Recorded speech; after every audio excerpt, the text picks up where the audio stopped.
Gloria sea a Dios. Hermanos, vamos a preparar nuestra Biblia en Lucas capítulo 23. Lucas capítulo 23.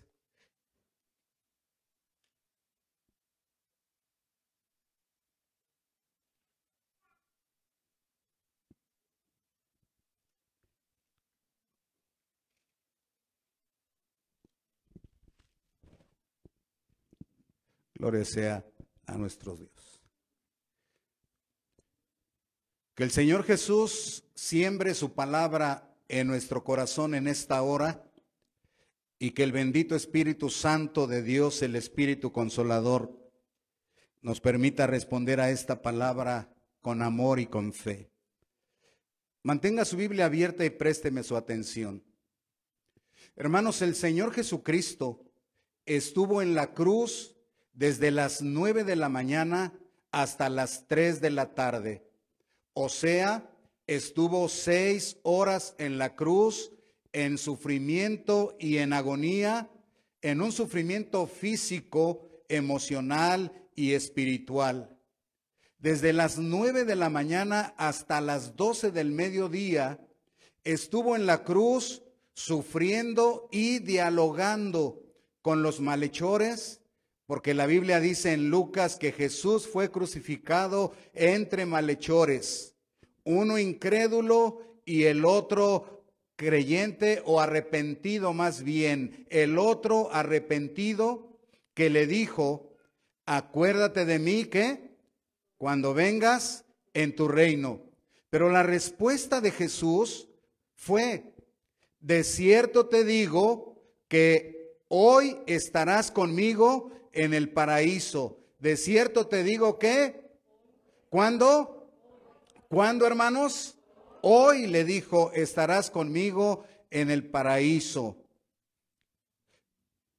Siguiendo el relato de la Biblia, les voy a invitar que leamos Lucas 23 del 44 al 49. No está aquí en el proyector, así que vamos a leerlo. Después los demás versículos estarán ahí, pero vamos a abrir la Biblia, Lucas 23, 44 al 49. Vamos a leer juntos. Dice, cuando era como la hora sexta, hubo tinieblas sobre la tierra hasta la hora novena, y el sol se oscureció, y el velo del templo se rasgó por la mitad.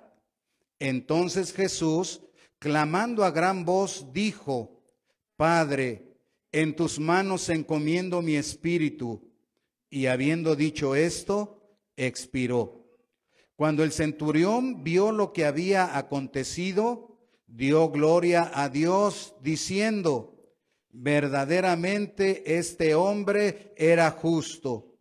Y toda la multitud de los que estaban presentes en este espectáculo, viendo lo que había acontecido, se volvían golpeándose el pecho. Pero todos sus conocidos y las mujeres que le habían seguido desde Galilea estaban lejos mirando estas cosas. Ahora, présteme su atención. Hermanos, el tema de hoy es en la hora de la muerte. ¿Cuál es nuestro tema de hoy? En la hora de la muerte. Y quiero que pongamos atención porque vamos a anotar algunos detalles aquí. Hermanos, durante la crucifixión de Jesús, la Biblia registra 7 palabras o 7 frases o 7 exclamaciones. Se le han llamado 7 palabras, pero en realidad son 7 frases o exclamaciones. En Lucas se mencionan 3 de estas palabras o 3 de estas frases. La primera es, Padre, perdónalos porque no saben lo que hacen. La segunda, de cierto te digo que hoy estarás conmigo en el paraíso. Y la tercera es, Padre, en tus manos encomiendo mi espíritu. También durante la crucifixión de Jesús, la Biblia registra 6 milagros poderosos. Quizás no lo había notado usted antes, pero ocurrieron 6 milagros poderosos y precisamente en Lucas esta porción que hemos leído, se mencionan dos de esos milagros. Así que en el versículo 44 vamos a leerlo y vamos a notar el primer milagro que está registrado en Lucas. Dice, cuando era la hora, como la hora sexta, hubo tinieblas sobre toda la tierra hasta la hora novena. Présteme su atención. Dice así, cuando era las 12, o sea, la hora sexta son las 12 de nuestro tiempo, el mediodía, hubo tinieblas sobre toda la tierra hasta las 3 de la tarde. Así que aconteció un milagro durante la crucifixión. Desde las 12 del mediodía hasta las 3 de la tarde hubo tinieblas en la tierra, ahí en Jerusalén. Ahora, no fue un eclipse, porque los eclipses solo duran minutos. Esta oscuridad duró 3 horas. En las que Jesucristo quedó abandonado y sufriendo el castigo de nuestros pecados. En esas 3 horas que estaba en tinieblas, en oscuridad, Jesucristo estaba llevando en su cuerpo la ira de Dios. El castigo de Dios contra el pecado fue descargado en el cuerpo de Jesús. Y ahí, hermanos, oculto a la vista de los seres humanos y en una soledad y en un abandono del Padre, porque precisamente en ese momento el Padre estaba descargando su ira contra el pecado, como dice la Escritura por allá, mas él herido fue por nuestras rebeliones, molido por nuestros pecados. El castigo de Dios fue sobre él y por sus llagas fuimos curados, por sus llagas fuimos sanados, por sus llagas fuimos salvados. Al nombre de Cristo sea la gloria. Y luego añade, y aunque todos nosotros nos descarriamos como ovejas, y cada cual tomó su camino, su vida la vivió como quiso vivirla, dice el Señor, Jehová cargó en Jesucristo el pecado de todos nosotros. Este es Jesucristo, el Cordero de Dios que quita el pecado del mundo. Este es Jesucristo en la cruz, aquel que lleva nuestros pecados en su cuerpo y que tuvo que morir para darnos vida eterna. Este es del que el profeta Isaías declara en el capítulo 53, verso 3. Vamos a leerlo, dice así, ¿cómo dice? Despreciado y desechado entre los hombres, varón de dolores, experimentado en quebranto, y como que escondimos de él nuestro rostro, ¿qué? Fue menospreciado. ¿Se da cuenta el sufrimiento de Jesucristo ahí en la cruz? La ira de Dios se descargó sobre el cuerpo de Jesús, y en el cuerpo de Jesús el pecado de toda la humanidad estaba siendo pagado, y por eso es que en esas 3 horas el Padre lo envolvió en unas tinieblas milagrosas, como escondiéndolo de toda la vista de los seres humanos y como escondiéndolo de todos, aún de él mismo, y por eso él declaraba que había sido abandonado. ¿Por qué me has desamparado? Y dice aquí el profeta Isaías, muchos años antes había escrito, despreciado y desechado entre los hombres. Le habían burlado, le habían escupido, le habían negado. Cuando el romano le dijo, he aquí vuestro rey, y ellos dijeron, nosotros no tenemos otro rey sino a César, despreciado. ¿Y qué haré con él? Porque no encuentro ninguna falta con la cual sea digno de muerte. Y la gente, el pueblo de Israel gritaba, crucifícale, crucifícale. Despreciado y desechado entre los hombres, varón de dolores, experimentado en quebranto. Dice, y como que nosotros escondimos el rostro de él, porque aunque lo veíamos, no queríamos responder y no queríamos mirarlo, y solamente así la gente de Israel estaba enojada y estaba escarneciéndolo, ofendiéndolo, escupiéndole y gritando, crucifícale, como que escondimos de él el rostro. No está hablando de gente incrédula, no está hablando de naciones paganas que tenían unos falsos dioses. Isaías está hablando del pueblo de Israel que recibió los 10 mandamientos, que vio los milagros, y las palabras del profeta ahora estaban diciéndole acerca del Cristo que había de venir. Nosotros escondimos el rostro porque nadie pidió que fuera salvado, porque nadie volteó para decir: ese es el justo. Y estamos haciendo una injusticia. La injusticia más grande del mundo se cumplió en Jesucristo y nadie hizo nada. Dice, como que escondimos de él el rostro. Fue menospreciado y no lo estimamos. Diga, fue menospreciado y no le estimamos. ¿Sabe qué eso significa? Fue menospreciado quiere decir, fue tratado con poca estima. Fue tratado con poca estima. Se le dio un valor mucho menor de lo que él vale. Se le contó como nada. No vales nada, Jesús. Por eso le desnudaron, por eso le crucificaron, porque la muerte de la cruz era la muerte más vergonzosa y la muerte más maldita que en ese tiempo podía acontecer. Y además, por si fuera poco, fue crucificado entre 2 malhechores, como diciendo: él es el más grande de los malhechores. Fue menospreciado. Se le dio un valor tan poco. Se le humilló, se le despreció. Y no lo estimamos, dice, no lo estimamos. No nos dimos cuenta el valor tan grande que tiene y que se merece. No le amamos como es debido. Es lo que está diciendo el profeta a la nación de Israel. Nosotros lo menospreciamos y nosotros no lo amamos. Nosotros no lo amamos. Fue el Salvador prometido, el escogido de Dios, el Cristo, el que vino a salvarnos, y nosotros en vez de amarlo, lo despreciamos, lo odiamos y gritamos: crucifícale. Ahora me llama la atención que estas palabras del profeta Isaías tan fuertes eran precisamente para los judíos, su pueblo amado. Como hemos escuchado, a lo suyo vino y los suyos no le recibieron. Los suyos le menospreciaron y dijeron: no queremos. ¿De qué se trata? Aquí está Barrabás y aquí está Jesús. Él es el rey que viene a salvarte. Y ellos dijeron: no queremos a Jesús, queremos a Barrabás. Y cuando se les dijo: él es tu rey, los judíos dijeron: no tenemos otro rey sino a César. Pero quisiera que, hermanos, meditáramos un poquito que esta palabra tan fuerte del profeta Isaías fue precisamente al pueblo de Dios, al pueblo de Jesucristo.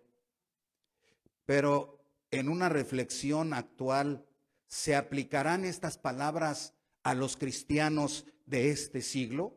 ¿Se aplicarán estas palabras? O sea, todavía podría resonar las palabras del profeta si el profeta Isaías estuviera hoy y estuviera diciendo: como que escondimos de él el rostro, no lo estimamos, no lo apreciamos, no lo amamos, lo menospreciamos y lo hemos tomado como poca cosa, le hemos dado poco valor porque nos parecen más importantes muchas otras cosas y nos parecen más importantes muchas otras personas.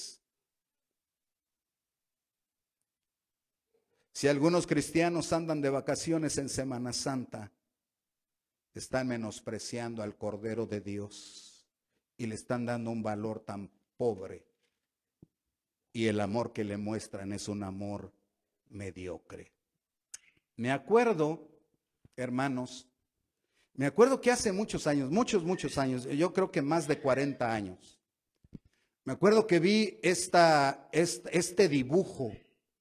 Y que alguna vez lo pusimos aquí hace 20 años quizá, no sé.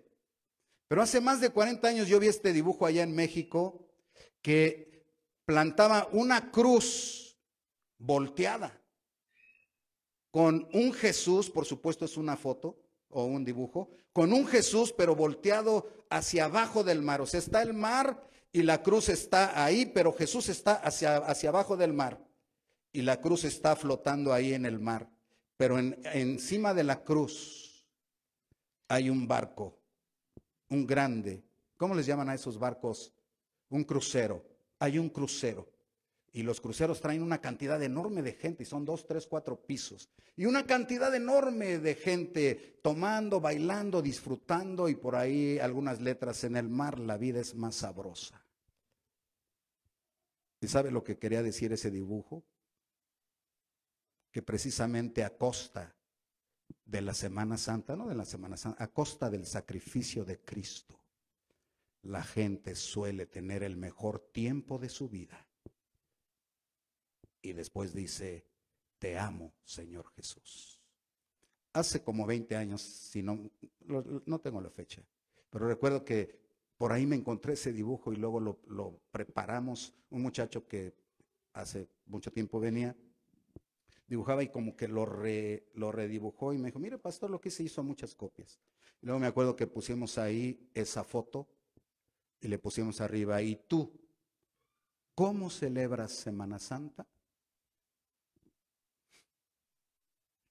Bueno, es que algunas veces queremos espiritualizar unos pasajes y decir: oh, esos judíos fueron malvados, porque era el pueblo del Señor. Malvados, ¿cómo se atrevieron a negar a Jesucristo? ¿Cómo se atrevieron a escupirlo? ¿Cómo se atrevieron a menospreciarlo? ¿Cómo se atrevieron a tenerlo en tan poca estima? ¡Qué poco amor le mostraron a Jesús!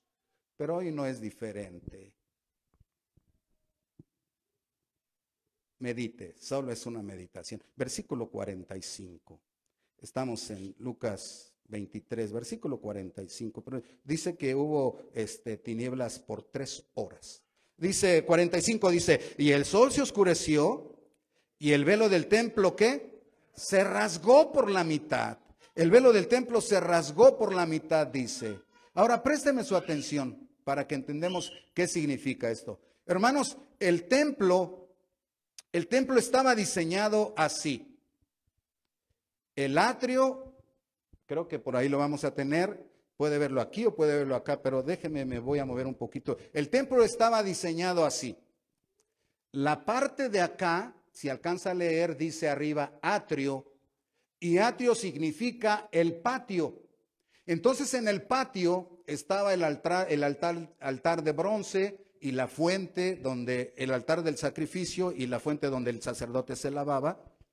Pero eso era el patio. Hermanos, los creyentes, la gente del pueblo como tú y como yo, solamente podían entrar al atrio, solamente al atrio. Después venía una parte que se llama arriba, a ver, ayúdeme a leer cómo dice ahí. Lugar santo, para que vayamos entendiendo. Lugar santo, ese lugar se llamaba el lugar santo. Dentro de ese lugar había una mesa que se llamaba mesa de la proposición o de la presencia. Había 12 panes que representaban a las 12 tribus de Israel, o sea, el pueblo de Dios que estaba en la presencia y en la memoria del Señor. Era un símbolo. Después había un candelabro que significa la luz. Jesucristo es la luz del mundo. Y luego había el altar de incienso, donde se echaba el incienso y significaba que las oraciones del pueblo subían a la presencia de Dios o se presentaban delante de Dios de esta manera. Pero en este lugar llamado lugar santo no podía entrar la gente. Los únicos que podían entrar eran los sacerdotes. Solamente los sacerdotes podían entrar a este lugar. Entonces ahí había una cortina que se ve ahí color púrpura. Había una cortina y solamente ellos podían entrar ahí. Luego había un tercer lugar que se llama el lugar. A ver, ¿cómo se llama el lugar? Por si alguien no lo alcanza a leer desde atrás, ayudémosle. Se llama el lugar santísimo. En ese lugar santísimo, hermanos, estaba el arca del pacto. Esa arca que Dios le dijo a Moisés cómo la diseñara, y en esa arca habían puesto una pieza de pan del cielo. ¿Se acuerda? En el desierto cayó el maná del cielo, el pan del cielo, y habían puesto un maná ahí. Y aparte de ello estaba la vara de Aarón, del sacerdote Aarón, y luego arriba de esa arca del pacto había dos querubines, dos ángeles especiales que estaban como frente a frente pero de lado, Y en medio, hermanos, en medio, cuando el Señor se manifestaba, había una luz ahí. La gloria del Señor se manifestaba ahí. Si alguna vez usted ha oído una palabra, porque ahora bueno, en la iglesia están queriendo hablar mucho como hebreo, era el Shekinah o el Shekinah. Van a decir, el Shekinah es la gloria de Dios, la presencia de Dios, y se manifestaba ahí. Lo único que significa Shekinah es la presencia de Dios, Entonces, la presencia de Dios se manifestaba ahí como una luz. Y entonces, cuando esa luz estaba ahí, definitivamente nadie podía entrar, porque era la presencia del Santo de Santos. Ahora, en ese lugar, escuche, en ese lugar santísimo, nadie podía entrar, ni los sacerdotes. Si un sacerdote decía, bueno, yo soy un sacerdote, y entraba, caía muerto inmediatamente, porque la santidad de Dios lo mataba en ese momento. Entonces, ¿quién podía entrar en ese lugar santísimo? Solo el sumo sacerdote. El sumo sacerdote solo podía entrar. ¿Y sabe cuántas veces al año entraba? Una sola vez al año. Una sola vez al año. Él era el sumo sacerdote y no podía decir, bueno, yo tengo ganas de entrar ahí en la presencia de Dios. No, si él entraba en una fecha que no debería de entrar, caía muerto irremisiblemente. Pero según el plan de Dios, el sumo sacerdote entraba una vez al año y entraba para hacer la expiación de los pecados delante de la gloria del Señor. Hacían la expiación de los pecados para que el pueblo del Señor fuera perdonado durante ese año de una manera, digamos, general. Así era el culto del Antiguo Testamento. Entonces, en ese lugar santísimo, bueno, allá nos cambiaron, gracias. Puede notar como partido ahí para poder entender, está el lugar santo y luego hay esa cortina grande que se ve ahí, y esa cortina es el velo del que está hablando aquí, el velo del templo, el velo que cubría el lugar santísimo para que nadie pudiera ver o entrar. Si alguien veía, iba a morir definitivamente. Si alguien entraba nomás porque quería hacerlo, iba a morir. Entonces solo el sumo sacerdote una vez al año para presentar los pecados del pueblo, y se llamaba la expiación, o sea, el perdón de los pecados. Ahora, ese velo del templo que resguardaba la presencia del Señor Santo ahí en ese lugar, ese velo, dice, se rompió a la mitad. Se partió a la mitad, exactamente a la mitad, de arriba hacia abajo, de arriba hacia abajo. Quiere significar que Dios fue el que lo rompió para que quedara abierto el lugar santísimo. Quiere decir, para que la presencia de Dios esté abierta para todo aquel que cree en Jesucristo. Por eso ya no hay más cortinas o cosas como esas separadas. Por eso la gente no está afuera y solo el sacerdote ahí y el sumo sacerdote acá, sino que la gente del Señor puede disfrutar de la presencia del Señor en el templo y en la casa y en todo lugar. Alabado sea Cristo Jesús. Así que ocurrió el milagro, hermanos. Eran cortinas gruesísimas. Y de una manera perfecta fue partida de arriba abajo a la mitad y quedó al descubierto el lugar santísimo. Ahora, el significado de esto, hermanos, cuando dice que el velo del templo, la cortina del templo se rompió en dos, el significado de esto es lo siguiente. A ver, ayúdeme a leer para que estemos aquí. ¿Qué dice? A ver, vamos a decirlo otra vez. ¿Qué significa? Que el camino al Padre está abierto. 2, podemos entrar a su santa presencia. Antes la gente no entraba. Entraba el sumo sacerdote nada más. Ni los sacerdotes, ellos se quedaban como allá. Y solo el sumo sacerdote una vez al año. Y ahora, cuando el velo del templo se ha roto, podemos entrar a la presencia del Señor. Alabe al Señor y dele gracias. 3, ¿qué dice ahí?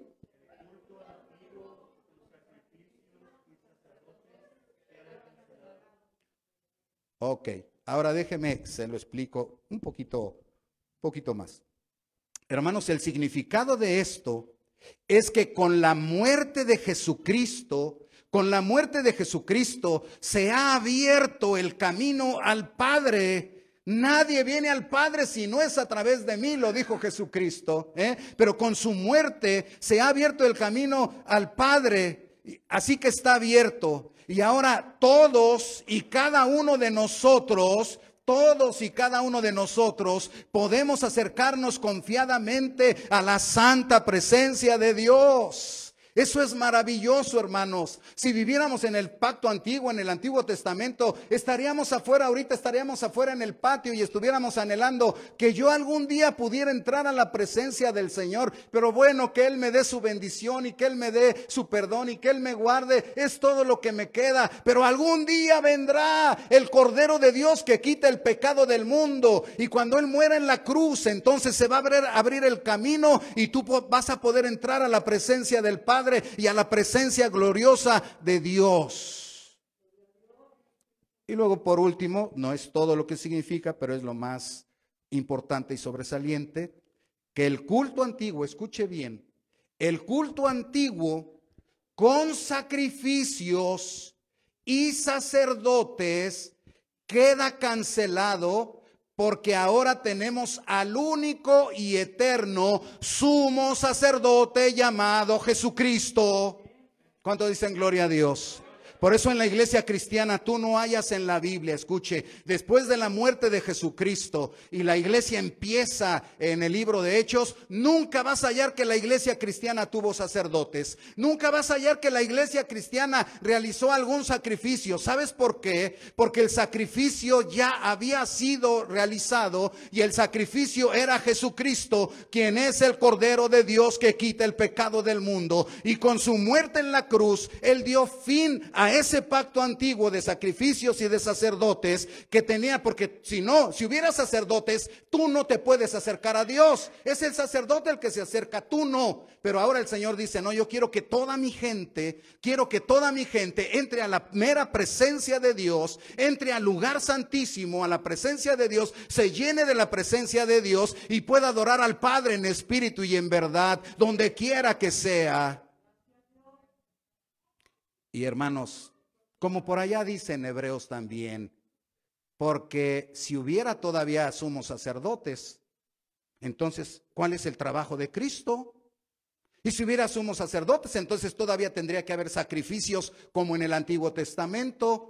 Pero ahora tenemos, además esos sacerdotes mueren, ¿verdad? Aarón murió y tuvo que venir su hijo murió y tuvo que venir, y así se da, y donde quiera, en cualquier religión, no estoy hablando de una en particular, en cualquier religión que haya sacerdotes, ¿sabe qué ocurre?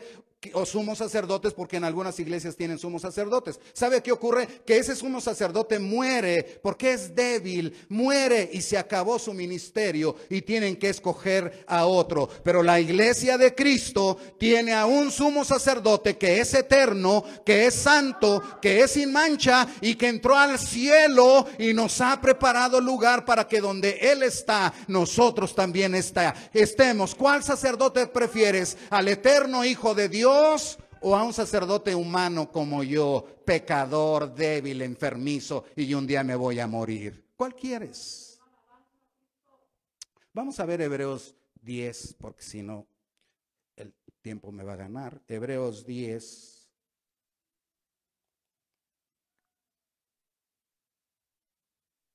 Cuando lo tenga dice amén. Aquí lo tenemos nosotros, ¿verdad? Ok. Yo estaba yendo hasta despacio porque dije, vamos a leer Hebreos 10, 19 al 25. Pero hermanos, vamos a leerlo. Aquí está, acá está. Vamos a leerlo despacio. Vaya anotando. Espíritu Santo, revela en cada mente y corazón con tu palabra la verdad. Dice así: así que, hermanos, teniendo libertad para entrar, ¿dónde? En el lugar santísimo. ¿Por qué? Por la sangre de Jesucristo. Recuerde, el lugar santísimo es la presencia de Dios. Teniendo libertad para entrar a la mera presencia de Dios por la sangre de Jesucristo. 20. Por el camino nuevo y vivo que Él nos abrió a través del velo. El velo es su carne. O sea, ese velo representaba el cuerpo de Jesucristo, ¿eh? Entonces se abría el velo para entrar. Ahora ya el cuerpo de Cristo fue clavado y tú puedes entrar. Luego dice 21, y teniendo un ¿qué? Gran sacerdote sobre la casa de Dios. ¿Quién es tu sacerdote? ¿Quién es tu sumo sacerdote? Jesucristo, aleluya, ¿eh? Dice 22, acerquémonos con corazón sincero, en plena certidumbre ¿de qué? De fe, purificando los corazones de mala conciencia y lavados los cuerpos con agua pura, mantengamos que firme, sin fluctuar, la profesión de nuestra esperanza, porque fiel es el que prometió. Así que, hermanos, antes de terminar los últimos versículos, tenemos que ser firmes, tenemos que ser fieles, tenemos que tener seguridad. Señor, yo vengo aquí, entro a tu presencia por la sangre de Jesucristo. Me acerco a ti con toda la certidumbre, o sea, estoy seguro de que llego a ti y me recibes por Cristo Jesús. Y entonces dice, mantengamos firme la fe, sin andar con que si quiero, no quiero, me entrego, no me entrego. A veces no sé si seguir al Señor. O sea, ¿qué es lo que deseas? Tienes el mejor sumo sacerdote y el mejor sacrificio y la mejor esperanza. ¿Qué es lo que deseas para rendirte, para entregarte, hermanos? ¿Qué más debe de hacer el Señor para que podamos entregarnos a Él en cuerpo y alma? Y Él es fiel.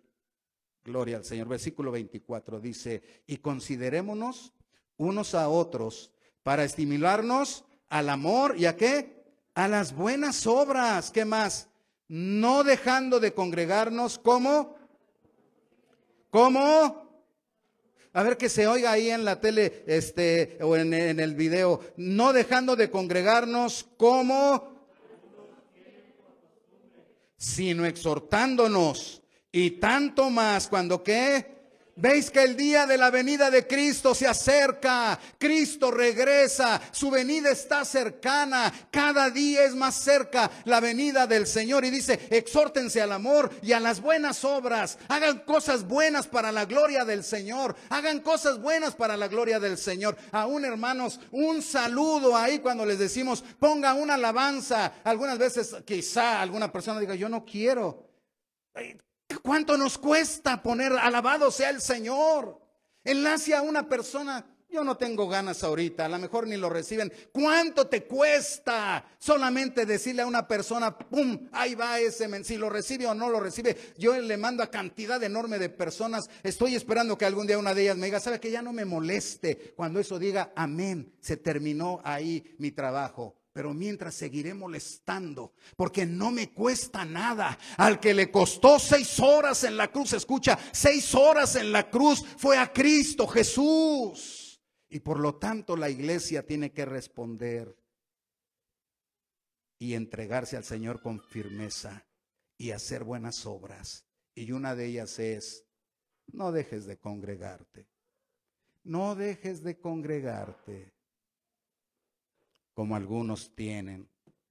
¿Es mi filosofía? ¿Es mi idea? ¿Es que el pastor nos quiere empujar a que asistamos? Yo creo que él está feliz con que asistamos. Claro que estoy feliz, soy tu servidor. Pero no es mi filosofía. Aquí lo estoy leyendo de la bendita palabra de Dios. No dejando de congregarnos como algunos ya lo hicieron hasta como una costumbre, sino dice, exhórtense, llámense en amor. Y luego dice, porque ¿saben qué? Dense cuenta, la venida de Cristo se acerca. Bueno, vamos a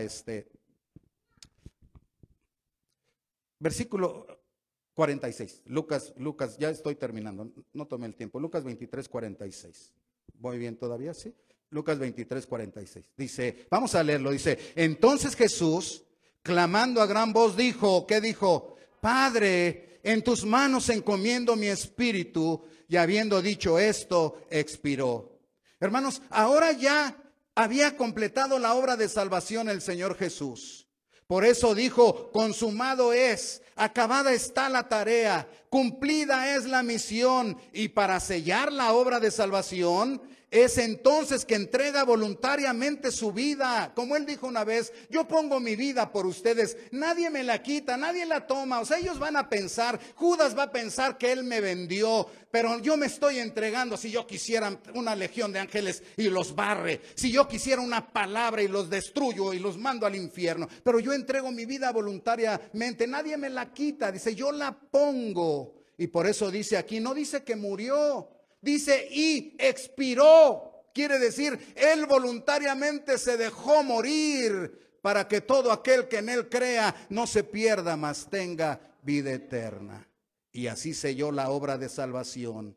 Pagado está el precio. Ahora hay perdón de pecados y vida eterna para todo aquel que cree en Jesucristo. Hermanos, pero antes de morir le ruega a su Padre: Padre, ya que Él es el unigénito del Padre encarnado en Jesús, como verdadero hombre va a morir y en la hora de su muerte encomienda su espíritu. Su cuerpo irá a la tumba, pero encomienda su espíritu a su Padre. En la hora más difícil, la hora de su muerte, encarga su espíritu al Padre Celestial. En la hora de su muerte, confía en el Padre Celestial. De esta manera nos enseña cómo debemos enfrentar nosotros la muerte, confiando nuestra vida a nuestro Padre Celestial. Hermanos, en la hora de nuestra muerte, nosotros tenemos que responder de esta manera. ¿Sabes por qué? Porque Él venció la muerte y nos dio vida eterna. Entonces, ¿sabes lo que ahora va a pasar cuando tú y yo muramos? Cuando tú y yo muramos, al morir, nuestro espíritu se va a ir con Dios. Al morir, nuestro espíritu se va a la presencia de Dios y nuestro cuerpo se irá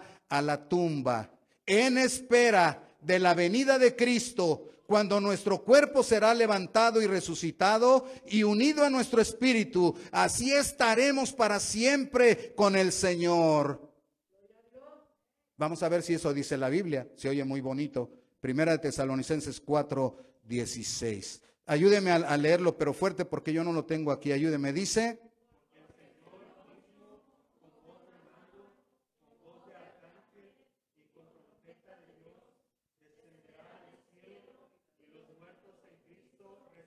aleluya.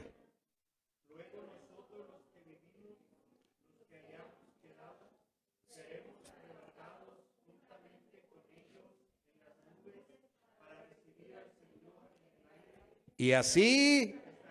Y así estaremos siempre con el Señor. Aleluya. Que no te asuste la muerte. Es cierto, no quisiéramos partir a veces, pero más no quisiéramos partir por causa de nuestros amados hasta que les veamos entrar en el camino del Señor, o por causa de la obra del Señor. Pero si nos llegara la hora, tendremos que aprender a decir: Padre, en tus manos encomiendo mi espíritu. Y entonces pensar: me voy a tu presencia, lo cual es mucho mejor, y mi cuerpo esperará el día cuando Cristo regrese, levante mi cuerpo, se una con mi espíritu, y luego vayamos a ese lugar maravilloso, y así estaremos para siempre con el Señor. Conclusión y terminamos.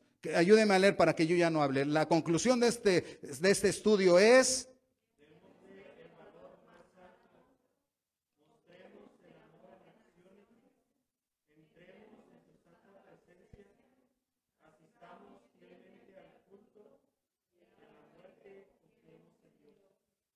voy a terminar así.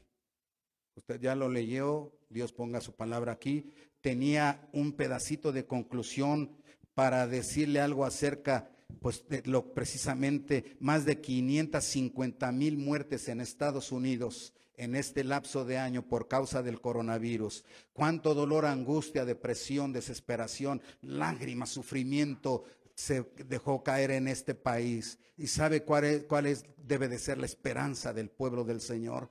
Que cuando la muerte venga y nos toque, estemos preparados para ir con el Señor y podamos decirle: Señor, oh Padre, en tus manos encomiendo mi espíritu. Cierre sus ojos mientras se preparan nuestros hermanos para que podamos cantarle al Señor. Vamos orando. Padre, en el nombre de Jesús, tu palabra es maravillosa. Leerla, estudiarla, meditarla, Señor, nos alimenta el alma, nos despierta la fe, nos despierta el amor por Cristo Jesús. ¿Cómo no, Señor? 6 horas en la cruz, 6 horas en la cruz. 6 horas padeciendo, pero no solo físicamente, sino llevando mis pecados en su cuerpo sobre la cruz, llevando mis pecados en su cuerpo sobre la cruz. Y Señor, gracias, gracias por amarme tanto. Señor, con todo lo que hemos hablado, hemos concluido que de acuerdo a lo que hemos visto en tu palabra, debemos darte un valor alto, Señor Jesús, que seas lo más grande y lo más importante en nuestras vidas, que aprendamos a amarte no de palabras, sino con acciones, Señor. Y Padre Celestial, que asistamos con fidelidad a los cultos por causa de Jesucristo, que asistamos con fidelidad a los cultos y que cuando llegada la hora de nuestra muerte vayamos ya desde ahorita aprendiendo a pensar: mi vida está en las manos del Padre Celestial, es el lugar más seguro, iré a su presencia, en tus manos encomiendo mi espíritu. Y Señor santo y sublime, que tu nombre sea glorificado. Así pues, recibe gloria y honra, Señor Jesús, en el recuerdo de tu crucifixión. Amén.